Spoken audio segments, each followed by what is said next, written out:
প্ৰিয় পাত্ৰ আছিল সকলোৰে। বাইদেউ গোপীনাথ বৰদলৈ স্কুলতে প্ৰথম লগ পাওঁ আৰু 2010 চনৰ পৰাই বাইদেউৰ লগত খুব এটা আন্তৰিকতা আছিলে। মই প্ৰায় আবেলি আহিছিলোঁ বাইদেউৰ ঘৰত, তেওঁৰ বোৱাৰীৰ ল'ৰাক মই লগ পাইছোঁ ইয়াতে। আৰু বাইদেউ কবিতা খুব লিখিছিলে আৰু মোকো উৎসাহ জনাইছিল। আজি এই সকাগৰ পৰিৱেশত বাইদেউৰ ওপৰত মই দুহাৰী কবিতা এটা লিখিছোঁ, পাঠ কৰিম।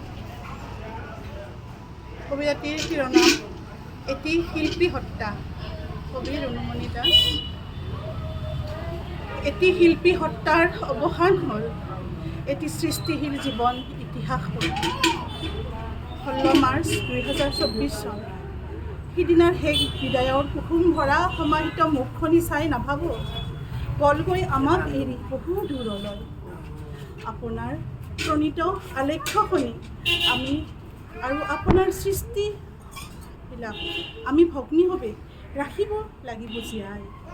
মৰমেৰে বান্ধিছিল সকলোকে, সৃষ্টিশীলতাৰে প্ৰাণৱন্ত কৰিছিল চৌপাশ সঞ্জীৱনী। নিষ্ঠুৰ নিয়তিয়ে সুৰুকীয়া বাটেৰে কাটি নিলেও আমি ৰাখিব লাগিব জীয়াই আপোনাৰ স্মৃতিৰাজি আৰু আপোনাৰ সামাজিক সান্নিধ্যতা।